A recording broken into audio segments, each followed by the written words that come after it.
Anwar Ibrahim dia tidak layak langsung untuk jadi Perdana Menteri kerana daripada tahun 1999 sampai 2004 dia dipenjara. Dan semasa 2004 sampai hari ini, apa perkara dia buat? Dia hanya buat demo, hanya buat fitnah, hanya bangkitkan rakyat untuk benci kerajaan saja. Kita sedia maklum ada satu badan NGO, kononnya NGO Sualam itu ambil satu peranan yang begitu penting sekali. Dan saya dapati daripada sumber alam, setiap tahun ada 50 juta ringgit Malaysia disalurkan dari Sualam ke PKR untuk jalankan aktiviti. Oleh itu, dia orang tidak hadapi masalah langsung tentang dari segi kewangan. Dan dari mana Sualam dapat wang itu?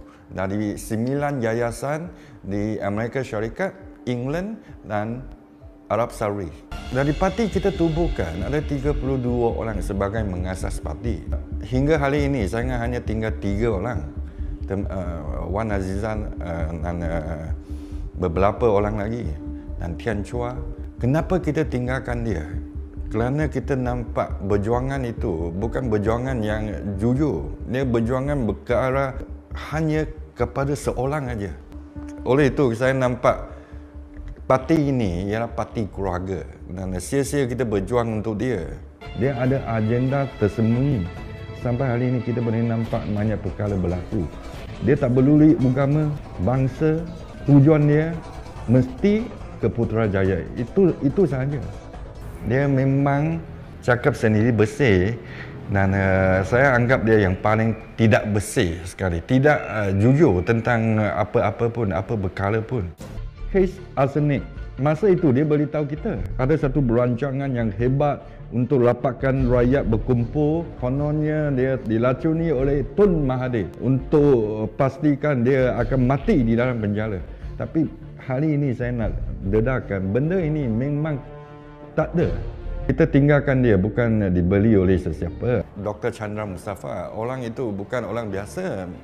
Dia belajaran memang tinggi, PhD dan dia tinggalkan dia. Dan Malina Yusof, lulu Jawatan Kuasa Pusat UMNO dan tinggalkan dia. Ustaz Roslan Kasim, tinggalkan dia. Anwar Tahir, seorang yang begitu aktif dalam NGO, tinggalkan dia. Izam Muhammad Noor, berjuang untuk dia, penjara 2 tahun. ISA ditahan 2 tahun. Dan pun tinggalkan dia. Ya betul, orang yang betul rapat dengan dia sekali. Mesti ada sesuatu yang tak kena.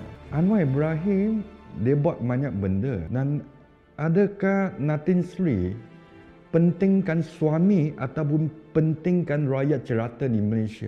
Termasuk Cina, Melayu, India, Kadasan, Iban. Natin Sri Wan Azizah, saya nampak dia seorang yang jujur kepada suami. Memang kita pernah bincang dengan Wan Azizah.